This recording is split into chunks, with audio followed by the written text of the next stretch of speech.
Hello and welcome to another year, 2026. I'm with my good friend and co-host, Evan Lucas. New location? New studio, Yeah. new location, and of course a live announcement basically from the RBA. So stay with us for the next hour or so because we've got a lot to cover.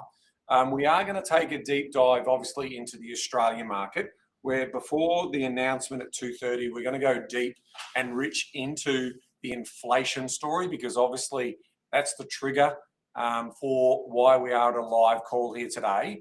We'll obviously announce in a minute or two in terms of what our predictions are of what Governor Bullock and the Reserve Board will do today.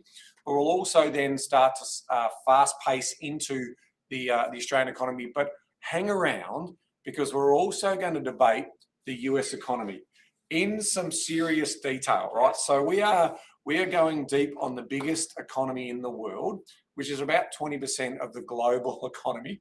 And we are going to steel man and stress test the Trump experiment as we move into his second year of office, because it has been an extraordinary 12 months in terms of the pace at which he is. I'd even argue it's been an extraordinary 2 months since we last spoke to you in terms of what's happened there. I mean, so much for the summer holiday break. Yeah, it's been there a lot was of reading no summer holiday break for us. Okay, so we are going to go into that. So before we do so, just a reminder, we're going into, this is our February economic update, and at 2:30 we will take the feed from the RBA website to see what the announcement is, and we're both willing to unfortunately predict that the cash rate will move higher based on the data that we've looked at. So it would be pleasantly nice if we're wrong. We would be thrilled if we are wrong, but that would probably send the wrong signal. It would send an incredible signal. The wrong signal to government spending and the wrong to consumer spending, yeah, which we'll talk about more. And then obviously we'll go into the other important data sets, which is around the employment story, around the consumer confidence, business confidence, and what's happening in that particular space, because it would have been a fascinating 2 days to be a fly on the wall at that board meeting, because there has been so much that has changed, and we're a little bit of an outlier. You know, this tightrope that we were walking, it seems to have got wobbled. Before we left you guys at the end of 2025, I'm very lucky to have the ability to talk to the guys at the RBA, and you can see the change. You could see they were getting worried in October. Yeah. Like they were starting to say, actually, hang on, this is not what we expected to see in the transition down to lower interest rates. Because don't forget, last year, 0.75% came out of the cash rate. Yep. They were watching to see if they were landing the plane with a narrow path. Yep. And I think what it is actually, it's not about a narrow path. The plane took off again. Well, it was always an experiment, right? Yeah. Like this time, the experiment was a lot different, because what we've been talking about for the last few years is that the government and obviously the RBA tried to keep unemployment at the lowest level that it possibly could. So this new experiment was retain employment and go slow to bring but what's actually happened, as opposed to very Australian, right? Yeah, well, compared to, basically pull the Band-Aid off. Even our friends across the ditch in New Zealand. They did it. They took their medicine. Yeah, I mean, look, the Kiwis went too hard. But you look at what happened with the Bank of Canada and how they managed the Canadian economy, which is probably the closest to us. Yeah. They did go harder. And then again, you're right to argue that. We always argued that we hadn't got to this point with an employment situation in 3 decades. Yeah. We want to keep the gains that we've got out of the back end of COVID. So with that in mind, we're going to go slow and steady on the way up. And also, therefore, so I don't mind trying experimentation like this. I mean, if you look around Australia and you've been on holidays, there's a lot of people that are doing okay. All right, we keep talking about this, housing crisis, and also this affordability and cost of living crisis, and that will come into the narrative again. We understand that if there's more than one increase, but the vast majority have employment, and ultimately their savings ratio is still climbing. So it says that they're doing okay, and certainly the older population with the higher interest rates are also earning a little bit more money. Share market's been doing okay. So more broadly speaking, has the experiment worked? Well, we'll know in a couple of sort of years, when we can sit back and digest the whole cycle, whether it did work or whether it would have been better to go harder earlier. and just take that medicine early. But let's talk about why we find ourselves in this situation. First of all, this is not a problem of this current government, but they certainly haven't really helped us in terms of the current energy crisis that we've got. Our cost per kilowatt hour is embarrassing compared to the rest of the developed world in terms of our economic disadvantage that it's causing us, and that is a throughput that then also flows into lots of input costs around energy.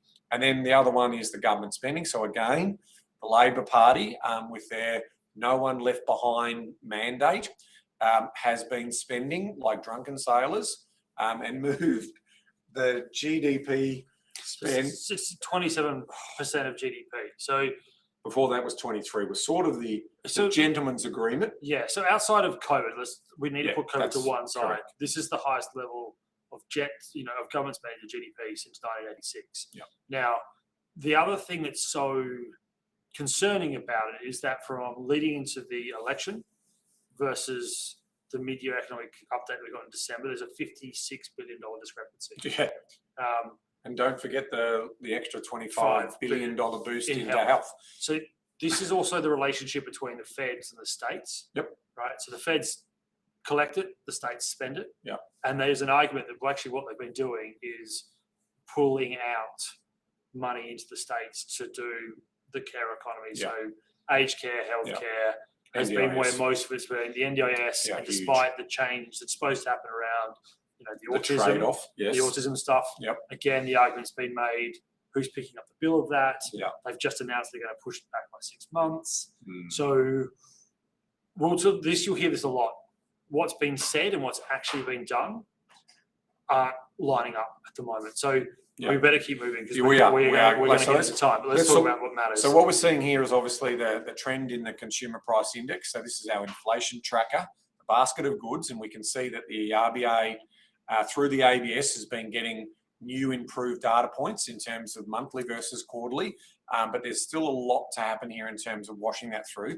But we just wanted to show you where the concern lives in terms of, now we did say, the RBA did come out and say we expect a little bit of a bump up, but it looks like that trend is now becoming more of a threat to be embedded, and that's basically where we sit. Yeah, and so caveat back on that previous chart too, the RBA has openly said that until we get through probably 18 months of data, the monthly data, which is now why there's much more lines than the ones, 2021 where we are, because they're only quarterly ones, that will be bumpy, which brings me to this. So Ben and I, off air, before we came on to see you, were asking the question, can we make a case about why they will hold rates? And this chart in its own example probably puts a stop to that debate immediately. There is nothing else to say, but you can see a very sharp re-acceleration of inflation, both at the headline and at the core trim mean level, outside of that sort of tan cream band, which is their target rate. What's also important, why I deliberately brought up the monthly numbers versus the quarterly, RBA is still using the quarterlies for today, and this is quarterly data, and you can see that it's 2 quarters in a row now that we have bounced out of where we were, and it is not just bouncing out, it's jumping out quite rapidly. And so the governor was making a case, and so was the assistant governors, that needed to be broad-based. So they weren't going to necessarily, basically do a knee-jerk reaction. On just housing, for example, or what have you. So, but here's where we see it in both the goods and services charts. One that had got us away for a lot of things, we spoke about this lots last year. Yeah. The cost of goods at one point was going at about 0.4 at the bottom, got to about an average of 0.7 for several quarters in a row, which was great. The one that we always get back to is services.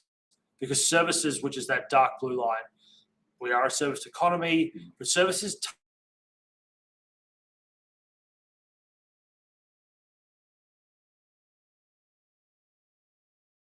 hairdressers are a good example. They will absorb costs for as long as they possibly can until they burst and they can't, and then they transfer that through to inflation, rent, all of those are part of the services. Which is why they're also sometimes called sticky inflation, because they take 4+ months to put it through. The catch, as you can see with that chart, it's ticking up again, both of them. But more importantly, services is nowhere near getting back into the 2 to 3% handle, and that's a problem.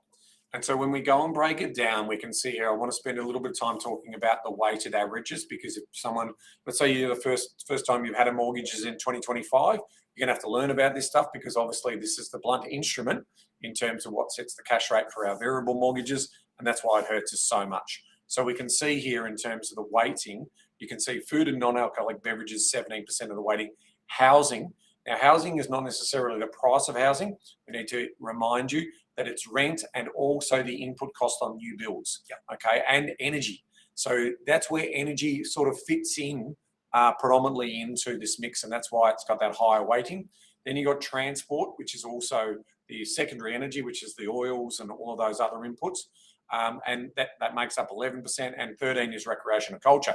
Well, we have been having a good summer, and we did spend a lot because when you saw the monthly inflation data, spend on recreation, transport, travel, holidays, off the charts. We'll come to that because the other thing that I'm glad Ben's pointing out to you here is that you can see on the right-hand side what impact that had on the total contribution to the headline CPI. Now, remember this, food and non-alcoholic beverages get stripped out, along with things that are in there that are around electricity and transport, so that gets stripped out. Even with it out, though, it's still showing that we're going at 3.3%. That's when we get our trim mean or core inflation, when we take out those volatile items. Yeah, but as Ben said, if we go to the next chart, this is why it's broad-based. So I got the highlighter pen out. Ben's great clip art. I got the highlighter pen out. I clip art, and I said, "This is where they need to be. Let's have a look where they are." And you can see that there is over 2/3 of all groups in the CPI are not only just above, but well and truly above that band. You're right to highlight so the monthly movement in recreation and culture. Let's also talk about last year, because don't forget, we got 75 basis points of rate cuts. If you take the Australian average, which is 660,000 for a mortgage, it's about $1,500 per annum. What we know from the spending data and from the credit card data, we spent it. We gladly spent it. And we absolutely rightly pointed out that public expenditure at the moment is too high. At the moment, public fighting for private and public investment is too high. Infrastructure is a great example. Public enterprise, private enterprise are competing for the same amount of supply of goods, people, human capital. But, and it is a but, this chart's telling you that it's not just the government, it is us. Now, the other caveat to that is that part of the reason we can do this is because the government is giving us money. Well, they're employing us at record levels. So there's more people working in the public sector than the private sector. And that is the problem. So it's a strange thing to give everybody a cuddle, right? Give everyone a job. So, and that's not just at federal level, that's also at the state level. And so, you know, when we talk about fiscal and monetary policy working hand in glove, we haven't really had that for the last sort of, well, almost 2 years, is we've sort of played popular politics. So whenever there's a problem, the government needs to throw money at it, and they throw money at it so they stay in power. And so that's what we're basically seeing. And so now they were hoping that they can, you know, pull their brakes on their spending in, and then that the investment will come from the private sector. But at this stage, there's still too much pressure on the public purse, and they're not reining in their spending enough. And they're keeping us all employed, and they're giving us pay rises without any additional productivity, which we're gonna go deep on productivity later in the episode. But also coming back to, I want to point out very clearly, we understand that you are spending because you have to on essentials. Great segue. Brings into this, right? So this chart shows that those non-discretionary spending things, those things that you cannot do without. So, you know, food, energy, shelter, education, health, right? They're the 5 things that are referred to as the essential spending, non-discretionary. As that green line tells you, basically since the bottom of this whole scenario where we got back into a little bit more line, everything was looking hunky-dory, that we were going to get back into landing the plane, that's what's taken off. Now, health and education, that's controlled by the state. So those two are where you can put it straight through, and that's spending on. And when the government's the buyer, it's always inflationary. It's always inflationary when the government's the buyer, because they've got to buy it. And so the providers just keep putting the prices up. What's also interesting is that transport at the moment, with lower oil prices, has been offset by the rapid increase in energy. And that's the other story that came out of the figures. I mean, you've got the chart, bring up the energy chart, which is next, because we'll come back to that later. But 21.4% was the jump in energy prices. Annual. This chart, just to show you how independent this is purely straight off the Australian Bureau of Statistics. This isn't something we've put together. This is actually what anybody can access at any point in time. And they have been doing this chart basically since they put in any form of energy rebates. And it shows you that without those rebates, which are those EBRF numbers across there, which includes federal and state versions, that we'd actually see energy prices from the end of 2023 or mid 2023 would be about 21% higher. And what's also clear from this, we still haven't gapped up on it. So we still have time to go on that figure. Which just absolutely, reinforces to me that energy is one of the problems that we have to really have an honest conversation about in terms of the energy mix that we have in society to bridge the gap to get us to, obviously, renewables. We're going in that direction, but there's still a fundamental need for low-cost energy to be competitive and to attract the investment dollars that we need in this economy to keep it growing, because there's two ways in which you grow an economy. If you spend the government's money to grow the economy, there is a debt trail behind you, and we as the citizens of this country have to pay that debt back. And if we let that debt get too big with too much interest payment on that debt, the only way we pay it back if we can't grow the economy is through higher taxes. So it means even though what the RBA's mandate is to reduce inflation, to ensure that we have stronger consumer buying power or purchasing power, as they call it, that's a good thing. So public investment over time, too much of it becomes a drag on the economy.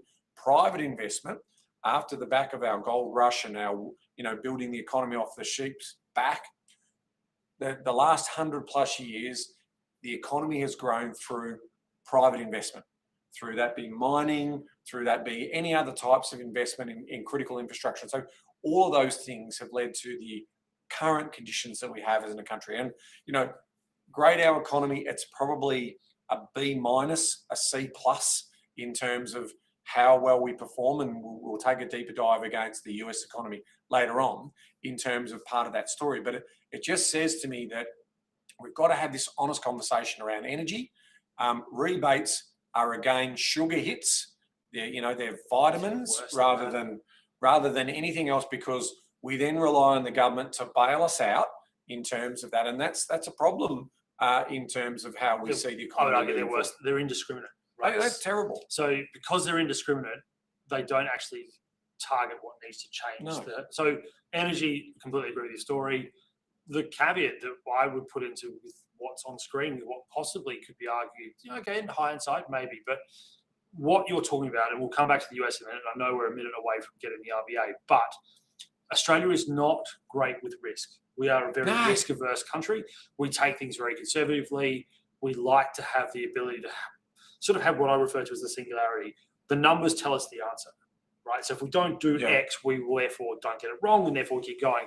So with this is why I asked this question. If you wanted to be a bit more risk assertive and to actually assist our issues, I've said this before on this program, which is they could have maybe interfered with construction costs, right? If they subsidised lumber or subsidised concrete or subsidised other critical construction inputs and were putting a rebate into those, then at least then you've driven down the cost of construction, which therefore allows you to increase supply at a lower price. Evan, I'm a voter and you're going to give me something. Versus if you give me that money to the business. I know that. Yeah. But this is, again, this is the chicken and the egg. Who takes the responsibility? Do we actually, as an electorate, have to accept that we need to stop relying on the government for what we're doing? I understand we're 20 seconds away.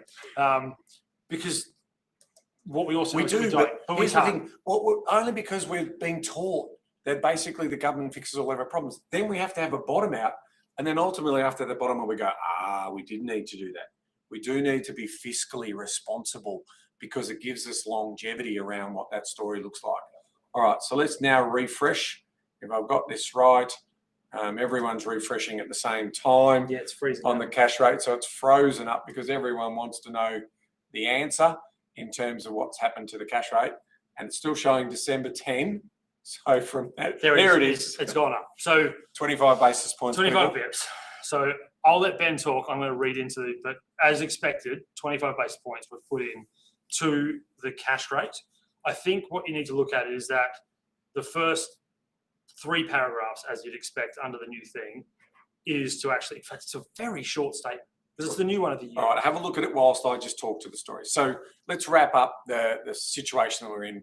Unfortunately, it is a blunt instrument. We are going to blame the RBA for this difficult decision, and that's what the news reels will show in terms of that. But unfortunately, they've got a job to do.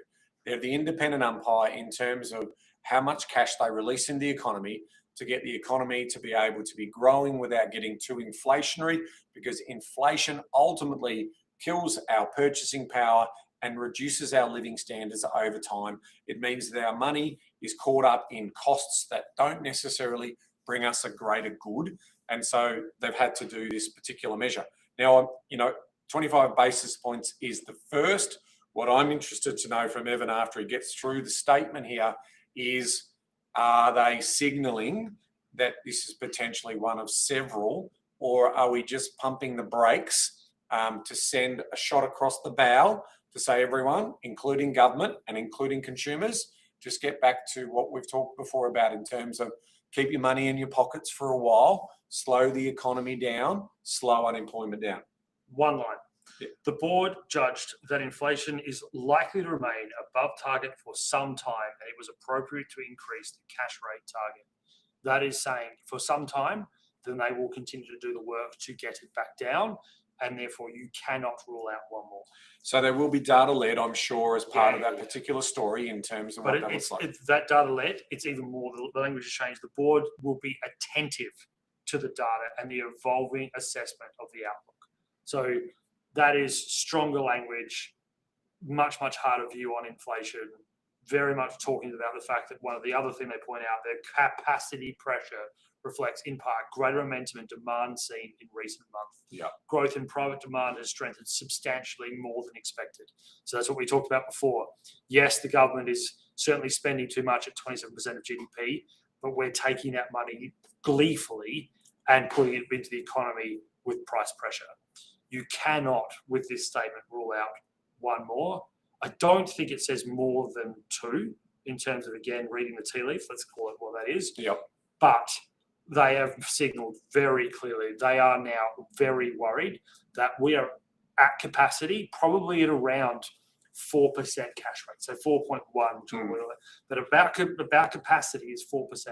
And under that, we accelerate too quickly to put upward pressure on price demand. And look, as I said, we're going to sort of do a comparison between the US and the Australian economies around economic or capacity constraints in the economy, because it's frustrating for me when I see our economy hitting these capacity constraints when it's doing 1.8 to 2%. And we're seeing the biggest economy in the world growing at a clip of 4.4% on a quarterly basis. So we're going to get to that.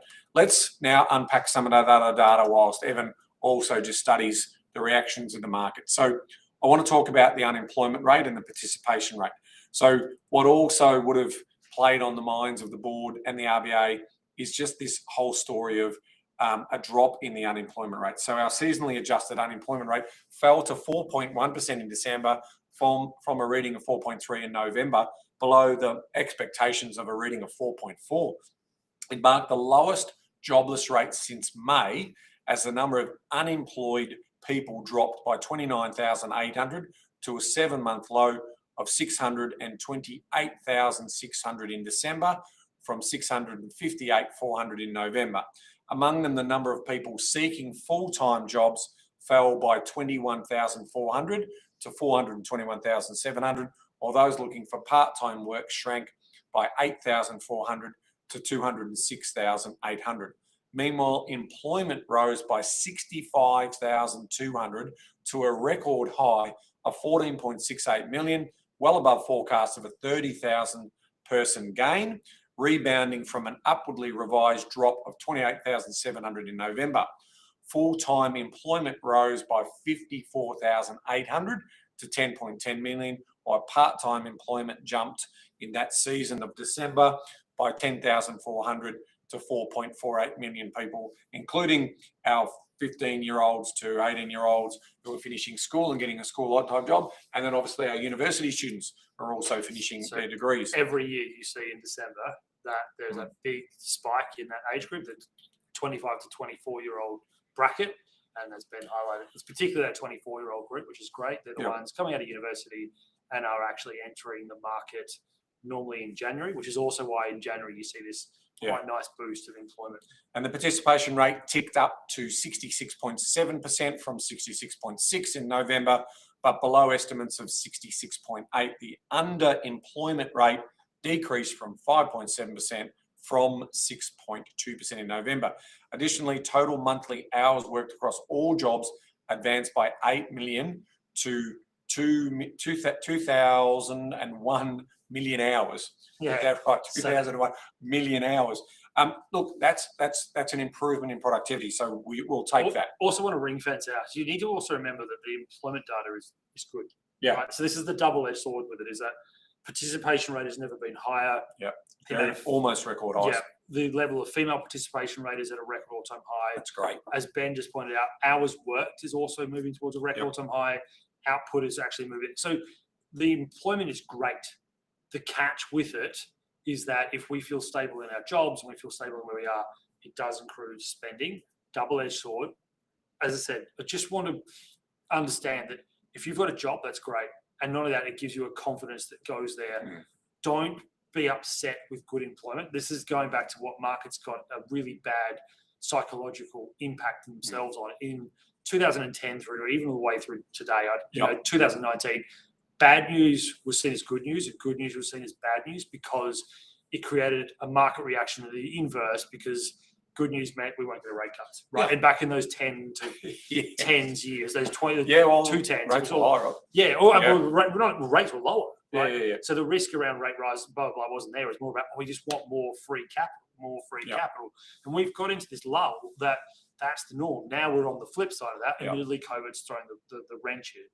But we're now going back to what's actually probably more a stereotypical 80s, 90s sort of period. Well, I mean, you look at the tightening that's happened here in terms of the ANZ, Indeed, Australia's job ads surge, because this is the story that we also want to keep going. It's popped again.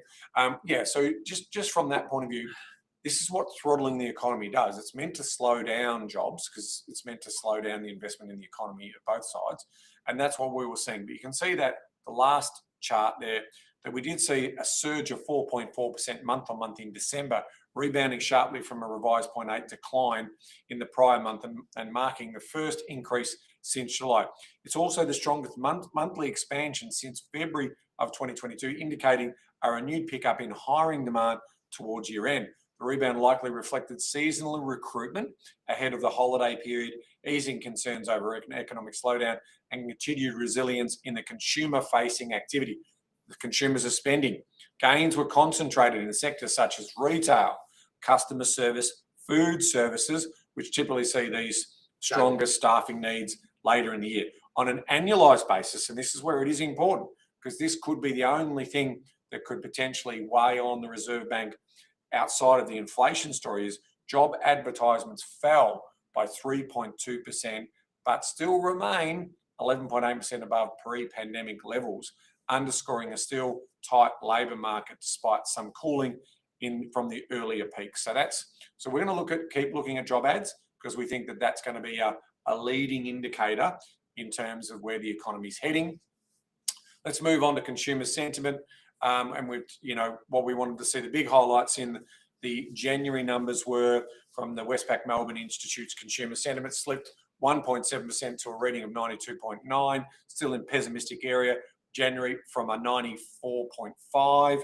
Deterioration views in the near-term outlook was the reason for the move, and that's off the back of being told we're getting interest rate hikes. Right. Now we're here. So we're here. So we've obviously got consumer are less confident, also about job prospects. So that does say to me again where this sentiment debate lands is going to be important. If we keep our money in our pockets, then the reality is the RBA won't have to do as much tightening as possible. Less negative on time to buy a property. So you can still see time to buy a property is currently sitting at 89.6. So that's still not too many people are sort of optimistic versus pessimistic about that. But of course, house price expectations still ridiculously high. And this is reading into that narrative of first home buyer 5% deposits, really chronic supply shortages. So people just expect prices to go up because the economics of supply and demand are in balance at the moment, and that's pushing prices higher. But the time to buy a dwelling, people are sort of saying, well, maybe if price is a little bit too high. That's the debate that's going on there. And you can see interest rate expectations also sitting quite high at 152.8 in the latest reading, which was a 5% jump from the previous time. Looking at business confidence, this one is the interesting one, right? Because this is what was meant to happen. We were meant to have this, narrow path, walking this tightrope, landing the plane, which is what was happening September, October, November, December last year. And businesses were meant to pick up the slack as governments pulled in their purse strings. And so we saw the NAB Business Confidence Index edge up to a reading of 3 in December from an upwardly revised reading of 2 in the previous month. Meanwhile, business conditions strengthened, driven by gains in both sales and profits, whilst employment held steady at a reading of 4. Price measures ticked higher in the 3 months to December through capacity utilisation eased only slightly to a still elevated 83.2%.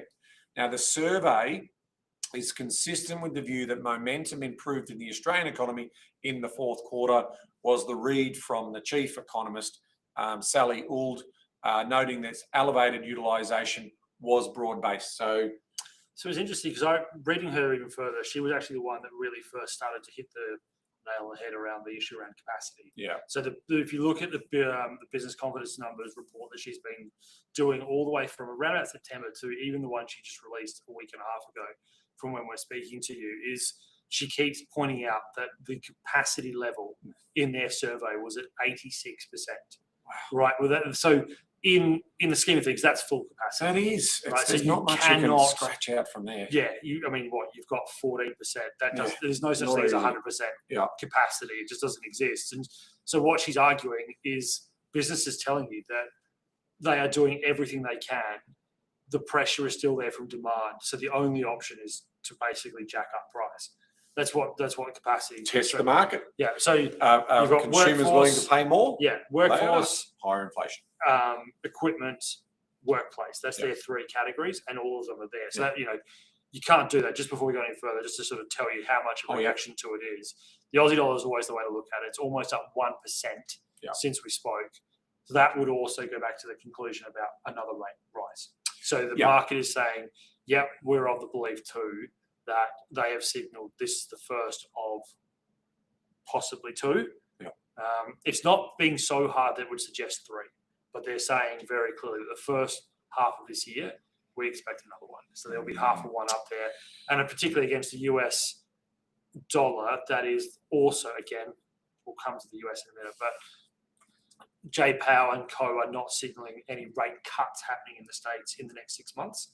So with that in mind, the US dollar should be flat, stable because it's not moving, but the Aussie dollar is jumping because we are going to see rate rises. Well, yes, but I mean, obviously with the incumbent new Fed chair, that's going to be fascinating in terms of what happens there. Kevin Warsh is a story we'll come to in a minute. Yeah, we'll be debating him over the course of the year. So let's round out the property story to bring home the Australian market update. So we saw quite a strong, solid January number of a 0.8% increase.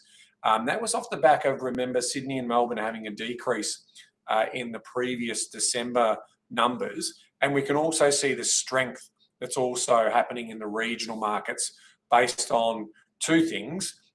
Investors chasing what they call good deals in the regions, but also that affordability story that's also playing into that. So we saw that sort of happening. So we saw, if we take Melbourne and Sydney, what we did see there is the mid-size caps were outperforming. So you can see some of the strong numbers in there. Perth 2% for the month in January is just incredible. 1.2% for Adelaide and Brisbane also very, very strong at 1.6. Darwin 1.5 You can see Melbourne just scratched out only 0.1 of 1%, Sydney 0.2. So they are clearly outperforming, as is the regions. You can see combined regions was a 1% rise, and the 0.7 was the combined cities. And remember the weighting in this, Melbourne and Sydney actually have a higher weighting. So that's what's brought that number down to the 0.8 overall, considering when you got 1.2s and 1.6s and 2%. What fascinates me, though, is that Melbourne is now the 5th median value out of the big 5 in the country. Watch this. Well, it just at all. This, well, I agree with you. Watch this. But well, for me, that also shows exactly what you're talking about, which is the 3 markets that are clearly overrunning, which is Brisbane, Adelaide, and Perth. Yep. They are. I mean, Sydney's a different beast, but it will be fascinating to see, because part of the attraction over the last 5 years has been Victorians, particularly moving interstate, and the attraction of particularly Brisbane and Perth. Yep. And the lifestyle it brings. Brisbane, for me, is the one to watch. I'm, again, listening to old Victorians that are like, hang on a minute, it's actually so expensive up here, I have to consider about moving home. Yeah. Well, so that's the next question about the market that will happen. There's no doubt that there will be $1 million flex. Median house price in Brisbane. Well, 1.1 for a house. Right. 1.1 versus Melbourne is basically just under $1 million. Yeah, so it's incredible. So I'm going to do a deep dive into the market outlook for property in a couple of weeks' time. So stay tuned for that, because it will be an extensive deep dive, because it highlights again what I've always said is, while supply and demand is the voting machine in the short term, the weighing machine is the economic activity. If you run in a strong economy, you'll have really high house prices. Doesn't matter where you are. Any capital cities around the world, if they're the strong economic engine houses, they have high land prices and they have high housing prices, because they've got great jobs there, because they've got high paying jobs because of the economic output. You don't have those in the regions. That's why it could be a false dawn or fool's gold in some of those areas, unless it's commutable to a major capital city. So a couple of things I just wanted to add. The conditions still bode well for price growth, and just some stats that are important to that. So stock is down 19% compared to the same period last year, and about 25% below the long-term 5-year average. Sales, interest and activity was boosted also by first home buyer 5% deposit scheme. So the ball still rests in the seller's pocket outside of Melbourne at the moment. But I do think that, Melbourne is just one of those markets. You look out here at our beautiful city and you can't see, but we've got a lovely view of the city these days in our new studio, that's going to be a thing. So I will be talking more about what's going to happen in Melbourne in my update coming in a couple of weeks' time. All right, so let's round out the story of what the Aussie story is.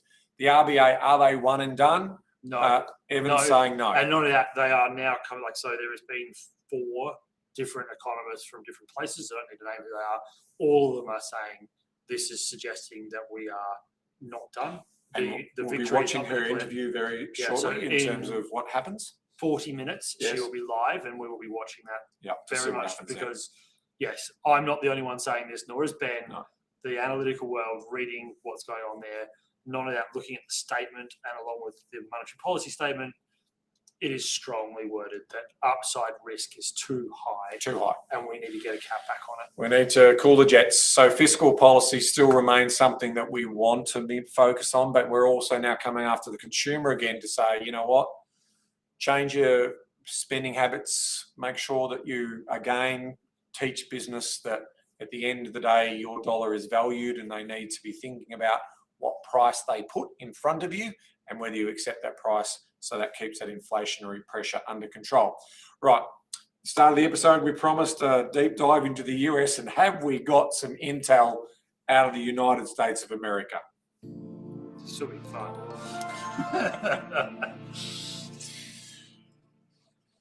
So I want to start the update in the US just with a caveat at the start. These are not my opinions, and I'm not necessarily in support of what's happening in regards to Trump's economic experiment, right? And his general experiment in terms of running the economy. But what I did get to listen to was 2 fascinating long-form interviews with Scott Bessent, who is the US Treasury Secretary, and Howard Lutnick, who is the US Secretary for Commerce, right? Now, they laid out an interesting game plan on a podcast that I listened to out of the US. And I just thought it's really important. Now, I've asked Evan also here to steelman some of these points, because there is obviously differing views. And if you take in terms of what the consumer in America or a voter in America is feeling, some of the narrative that's coming out of the Trump camp and Fox News and all of that supports this very strongly. And of course, you have different narratives coming out. But it's important to understand what their intentions are and what they've been doing. So here's what we were talking about here. In terms of the reason why they're going after tariffs is to try and even up the trade imbalance. And the trade imbalance is simple, that they import and they spend more on goods coming in, allowing businesses offshore to build things in their country and then sell them to Americans. And the differential is so large in their mind that by introducing tariffs means one of two things, that those importers will have to pay more and we will get revenue for the government here, or they can pack up their operation and bring their factories and bring their production into America and employ Americans to do that work. So that's number one in terms of, I'll do one more and then you can jump in. Tariffs have been used as leverage as part of a negotiating tool. So what are they trying to negotiate? They're trying to negotiate foreign investment. And so there's been lots of promises from Japanese governments, from the Euro area, from the UK, etc., about investing into America. Because if you're investing into America, you have to pick up American jobs, right? If you're going to invest that money, it will actually grow the US economy, and that'll be part of that particular story. So that's what they're doing when it comes to using tariffs as part of that negotiating tool. So the UK only got 10%, and then Japan got 15%. And there were all of these little debates and negotiations going on, all part of a bigger economic story on strategy around bringing all this money or bringing all of this production back into America. So evening up the trade balance is an interesting one, because the trade deficit in the US widened to $56.8 billion in November. Yep. Largest widening in over 4 months. The worst print since the forward bringing of stockpiling. Yep. So the evening up of the trade balance history, every single time we've seen tariffs used as a way of using leverage, this has led to that. Because actually, if you think about what they're doing, you are going to create an imbalance, because you have to bring product in at a higher price, the imbalance happens. If you look at tariffs as leverage, this is the fascinating one. Don't forget how tariffs work. It's the US consumer that pays for it, because you don't pay tariffs. Because I'm debating with you. So if the foreign importers don't actually take it on. So in other words, if they retool, they remanufacture or make their goods cheaper, they take the hit. Do you know what I mean? So you see, so that's Bessett's argument. I'm not saying it's right. I'm not saying it's right, but that's the argument they're putting forward. Yes, but also what we've seen is the revenue generated is nowhere near what they are saying. No, and in fact, it's about a quarter. Correct. And Bessett was even saying that's not the big part of the strategy. If you actually look, Nick was definitely saying he was the one basically. It's the spin. They're spinning, but he's saying it's definitely going to. Getting back to my point, tariffs is leverage. Tariffs is a negotiation tool. Yep. Also foreign investment. The Greenland experiment is the great way to answer those 2 points. So what we need to remind ourselves, yes, both the EU and Japan have agreed to invest upwards of $200 billion Yes. into the US to manufacture certain things. The thing is, though, Japan has actually signed an agreement to start that in 2027. Mm-hmm. So we still haven't had any of that money come in. No. The EU was about to pass that through Brussels when Greenland came about. And they've now stopped all negotiations around it. The signing of it has not happened. And at the moment, under the EU parliamentary debate, it is now it's not going to be put into practice until May. So good. So good to see the rest of the world sort of saying, well, we're not going to be bullied by the strategy, and the answer's somewhere in the middle in the negotiations. Negotiation tool. Correct. Wait. Negotiation tool. If you bully and use exceptionalism as your basis for all of your negotiations, you are believing that your bully will take it. What has happened in the last 2 weeks? The EU just signed a deal with India that makes up 25% of global GDP, right? And it's the biggest free trade agreement the Indians have ever signed. And it is the fastest growing market the Europeans have got into since China. So if you're going to bully your largest trading partner, which they are, the EU is the US's largest trading partner, they will find other markets. And so get this, understand it completely. History is repeating itself. So if you go back to Harley Smoot back in the 20s, where the US federal government did something similar, it actually led to larger imbalances, lower taxation takes, and an acceleration of the Great Depression. That won't happen. I want to make that very clear. But the political argument and the smoke and mirrors versus the actuals, it's history repeating itself. And so what you're seeing here in terms of Trump's playbook is a situation where he will negotiate extremely hard and then walk back, the chicken out, as they say. He will walk back from the taco. Yeah, there was a new one. There was a new one as well. I'm devastated. I forgot what it is. But I suspect they're also still saying, are they judging their success by the gains that they were able to make in this? Because the biggest challenge that the Trump administration has is they've only got this 4 years. Like, he obviously doesn't have a second term. 2 years. Yeah, he's got 2 years left, right? 2 years to the midterms. Yes. So he's going really, really hard, and he can't wait for the bureaucracy to work. That's why he's super aggressive. Now, I'm not saying it's right. I'm just saying that's a tactic that he's using. Obviously, AI chip and the AI and chip revolution, so large language models, etc., are going to be a thing, GPUs, etc. So that's been massive for them. Now, they're targeting 5 to 6% GDP growth in 2026, right? And that's their way of their argument about getting out of the debt situation they've got, because they've got a very, very difficult debt situation.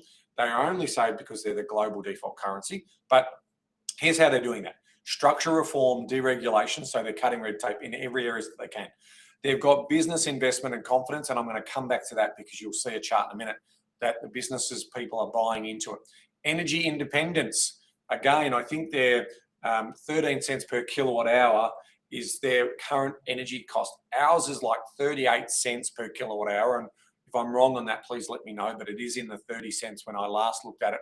And then obviously a lower tax environment. So less personal tax means obviously greater purchasing power and more consumer consumption. And they'll argue this US exceptionalism. Now, where the US exceptionalism does have a case is historically, as the biggest economy in the world, they've been able to do pretty amazing in terms of building out that, building and growing their economy better than countries like ourselves, who should be better at what we do. Now, what I'm going to do in terms of this is put it into context. So the US economy, from a total GDP point of view, is 30.6 trillion. That's $30,600 billion is the turnover, the GDP in the US economy. Now, compared to Australia, we have 1.8 trillion, so 1,800 billion. So we're 1/17th of the size of the US economy. Now, so then you're like, okay, well, that's not a fair measure because look at their population. Of course, their economy's bigger. But on a per capita basis, and we go back to 2024 data because it does take a while to calculate these figures out, US was 86,000 per capita in terms of production. In Australia, we're 64,000. So what does that translate to? On average, each person in the US produces roughly 30 to 35% more economic output than each person in Australia when measured in nominal GDP per capita terms. Now, for those people who aren't watching the screen but are listening on audio, does that mean we're pretty bad in Australia? No, not really. We're still probably in the top 20, maybe even top 15 in some measures. And so we're well above the global average, which is 20 to 25,000 per person per capita. But it's a competitive world out there, and we're fighting for investment dollars to also come here so we can grow our economic pie. Because if we don't grow our economic pie, we use debt, and we use debt to pay for everything, which means higher taxes. And unlike America, who can use debt because they are the default currency in the world, we can't have that luxury because it's inflationary for us when we use that type of debt. Now, Here's the chart that I just wanted to sort of bring up. This is, if the US does achieve 5% GDP growth, they'll add 1.53 trillion, so 1,530 billion extra dollars into their economy and turnover. If we add 2%, because we've got the capacity constraints in terms of the, that's my problem here. We'll add an extra $40 billion to our economy. So why did I bring this up? I brought this up because I wanted to make sure that people understand, and when you have a look at this chart about productivity, this is my message to our regulators and to our governments and our politicians. Look at these two charts from a productivity point of view, and it's sad that we can't be the dynamic country that we were. We're becoming the tired, lazy, well-settled country that no one thinks about, but that's going to have an impact us on the medium to longer term. So we need to lift our productivity. If we want to get higher wages and better living standards, we've got to produce more. And that's what we're seeing in terms of what's happening in the US compared to what's happening here, because the biggest economy in the world can potentially grow at a higher clip or double, if not 2.5 times quicker than we can grow. And we sit back and say, we could have grown quicker, but the problem with it is we've got all this capacity constraints because of our regulation and all of the things that we put in our way to be productive. True. Now, counterbalance that, please. Yeah, I will. So Ben's right. We have a productivity problem. Again, I said this at the start. Australia is very conservative in terms of how we look at risk, and particularly business risk. Yep. We don't invest in ourselves very highly. We don't deploy private capital anywhere near as productive. We don't have that entrepreneurial spirit. Yeah. So, I mean, US do. you've been to the US many, many times, and I'm Yes. sure those out there have. The one thing that always fascinates me when you go to America, and they openly talk about it, and this is, again, the cultural difference. It is. We are quite conservative with this. Tall poppy syndrome falls into it, the best way to explain it to you. But also, they will back the billionaire, is their term, right? So even if the whole concept is completely bonkers, they'll back it. Elon Musk, a great example, right? So, the backing of Tesla during the early 2010s was seen as bonkers, and now it's completely, you just sit there. It's the same with Apple in the 80s and 90s. Yep. Or Microsoft. Or Google. It doesn't matter. You can, the stories. So unfortunately, there's not, here is the exceptions, right? Yep. So you look at a Canva, you look at that kind of play, you look at an Atlassian, they are an exception.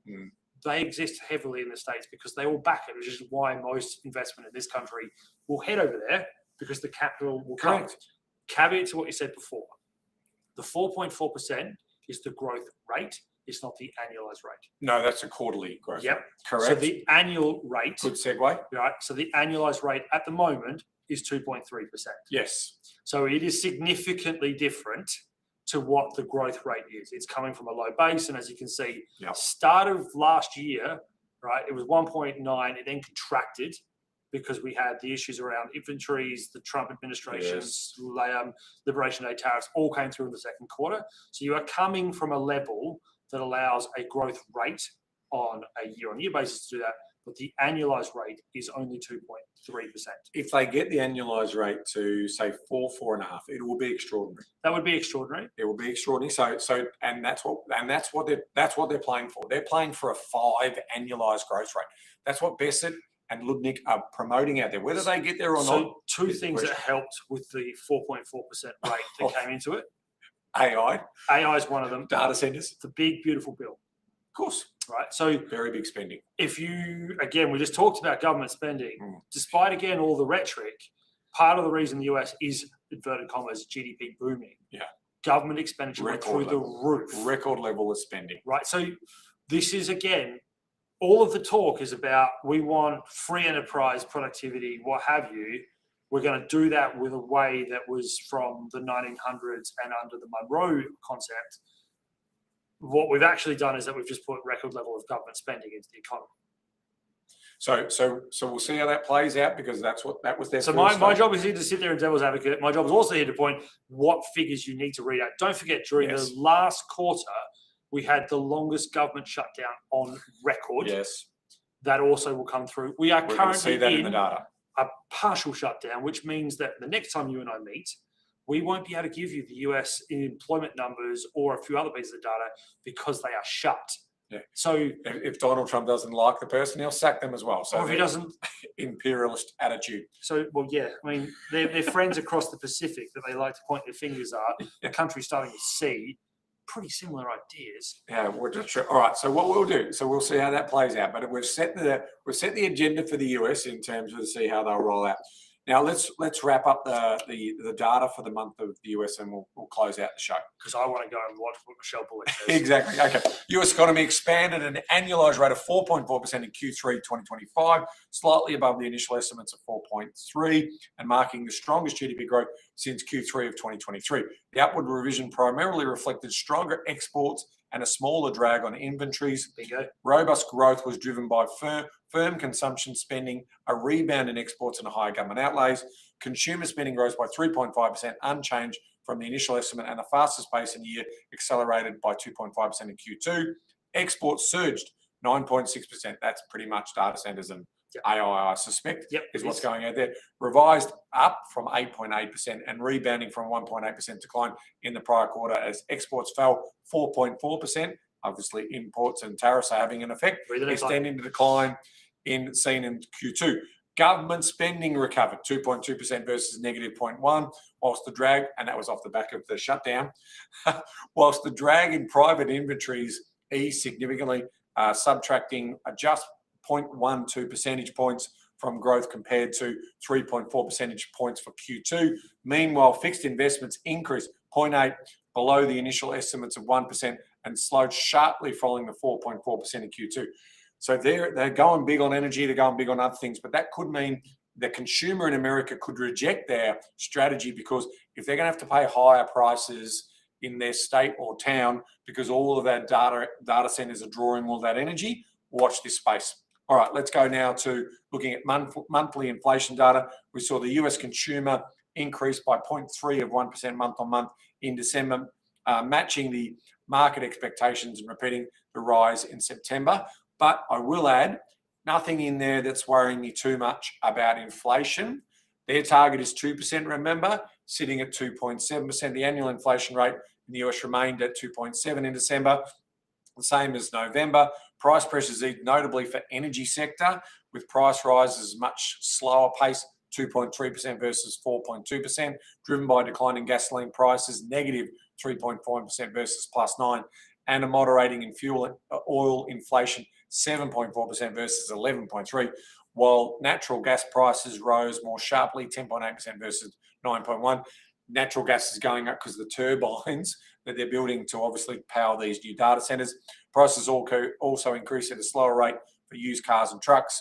By contrast, price gains accelerated in food, 3.1 versus 2.6, shelter 3.2 versus 3%. Meanwhile, annual core inflation rate remained unchanged at 2.6%, the lowest level since 2021, and below expectations, 2.7. So we're going to watch this space. What did the Fed then do? Well, the Fed meeting recently left the federal funds rate unchanged at 3.5 to 3.75. Target range for January meeting in line with expectations after 3 consecutive cuts last year that pushed borrowing capacity costs down below 2022 levels. Now, that game plan that we're also talking about, that's the other big thing. They're going to try and influence the independence of the Fed to push the cash rate lower. Governor Stephen, I didn't have a summer holiday, because we saw criminal charges being put against the Federal Reserve chair. Investigations to try and Incredible. find unbelievable, like only in America. Governors Stephen Mirren and also Christopher Waller, however, voted against the whole, with both advocating for a 25% cut. Policymakers noted that the economic activity has been expanded at a solid pace, job gains have remained low, and the unemployment rate has shown some signs of stabilising, while inflation remains somewhat elevated. The central bank also reinforced that it will carefully assess incoming data in evaluating the outlook and the balance of risk when considering the next adjustment to the Fed's funds rate. During the regular press conference, Chairman Powell and the US economy, he said the US economy is coming into 2026 on a firm footing, and that interest rates right now are appropriate to promote progress towards both the Fed's goals, which is again low unemployment and the cash rate of 2%. Trump will try and have his influence in this because, as we've seen, he definitely wants to influence for lower cash rates. All right, so let's now look at the unemployment rate. The US unemployment rate edged down 4.4% in December from a revised 4.5% in November, which had a marked as the highest level since October of 2021. The reading also came in slightly below market expectations of 4.5. The number of unemployed people fell by 278,000 to 7.5 million, whilst employment increased by 232,000 to 163.99 million people employed. We'll move on. Consumer confidence and sentiment. The University of Michigan's Consumer Sentiment Index was revised to 56.4 in January from a preliminary reading of 54 in December's number. This marked the second straight monthly increase and the highest reading since August, with modest gains recorded across all major components of the index. So consumers are starting to feel a little bit more confident in that particular market. So their consumers continue to cite strains on purchasing power for elevated prices, alongside growing concerns about potential softening in the labour market conditions. So whilst Trump is selling this big dream, the consumer in America is still saying, don't believe you, Donald. And also his ratings in terms of popularity are plummeting. So he's got problems over there in terms of that impact. Also the disgrace that's happening in their immigration policy. Well, don't let me go there. Now, here's the interesting one. This is the one about whether businesses are buying into the story. The IMS manufacturing PMI for the US unexpectedly rose to 52.6 in January from 47.9 in December. Now, that's a material change. You can see it in the chart there. Okay, the reading showed the economic activity in the manufacturing sector expanded in January for the first time in 12 months and the most since 2022, amid improvements in new orders, production, employment, supplier deliveries, and inventories although employment and inventory still remain in contraction. At the same time, price pressures were little changed at 59 versus 58.5. So this is interesting, right? Because Susan Spence, the chair of the IMS Manufacturing Business Survey Committee, said, although these are positive signs for the start of the year, they are tempered by a commentary citing that January is a reorder month after the holidays, and some buying appears to be getting ahead of expected price increases due to ongoing tariff issues. So could it be a false dawn? That's the question there as part of that story. All right, key takeaways. Let's wrapping up the US. It is all about the businessmen in the White House, and they think that they can run the economy better and get out of their way because the experiment continues in terms of what that looks like. The question is, will the Trump strategy work? And will the US consumer and the voter be satisfied? Because we'll find out soon enough. And then, the final takeaway for me, because I always want to bring it back to what's happening here, is what can Australia learn? The positives and the negatives in terms of how this plays out, because we do have constraints in the Australian economy and they don't seem to have the same constraints in some areas. So what can we learn from that? What can we learn from that to bring productivity gains into this market and a mindset to say that we do live in a competitive world and we need to have a few more Atlassians and Canvas, and we need to have a couple of other bigger businesses starting in Australia rather than relying on the government purse to support us, because at the end of the day, that's our money that they're using to support us and they're taking it away from our kids' prosperity. That's why we need to have private investment and private economic growth rather than government economic growth. Yes. Now, I just want to finish up on the last little bit that's come out from the RBA. So the statement of budget policies that's come out. I think the thing I have to highlight is their changes in the inflation headline and trim mean. Please. The one that matters to me is the fact they think that inflation at the midway point of this year is going to be 4.2% from 3.7% on the headline and 3.7% on the trim mean from 3.2. They don't see it getting back into target until the end of 2027 in terms of that headline figure. I think the way to look at this then is this is a really, really hawkish story, and they are clearly very worried that our spending is a problem, and until we get a handle on it, we are going to go through what is also fascinating here, a very, very dreary GDP session as well. looking at those figures on the top line, and the fact that by the end of this year, they think GDP will be 1.8% down from 1.9%. Wow, was this? Yeah. So June 2028. Fiscal policy, politicians, Jim, if you're listening, I know he watches. He watches. Hey, mate, let's do something about productivity. Let's start thinking about removing all the red tape. Can I also say, hey, mate, you don't have to wait till an election to actually act. Yeah. Let's do. And now you've got a bit of headway there. I mean, I know you're going to do more taxes. That's just what you have to do. Let's make them smart taxes and maybe broad-based in some respects, rather than isolated to the property investor. I almost got through a whole show without complaining about what happens to property investors, but I'll finish with that. That's next week's job, right? Well, that is, look, the reason why rents are going up is because the governments are putting in all this regulation and all of these higher operating costs. And guess what we're doing? We're passing it on to our consumers or our tenants because we have to, because we're going backwards in holding those properties. And we don't want to be going backwards. We want to provide private, safe, quiet rental accommodation and have some support for our families in the long term. So there you go. Make sure you read our disclaimer. Until next time, we're going to wrap up by saying the US story is going to impact the global economy. The Australian story is one of pumping the brakes. Sounds like we're going to have to pump again. Next RBA catch up where Evan and I will update you on is the 17th of March. Looking forward to that. And always remember, this is not investment advice. Have a good time. Until next time, remember, knowledge is empowering, but only if you act on it. Bye See you for guys. now.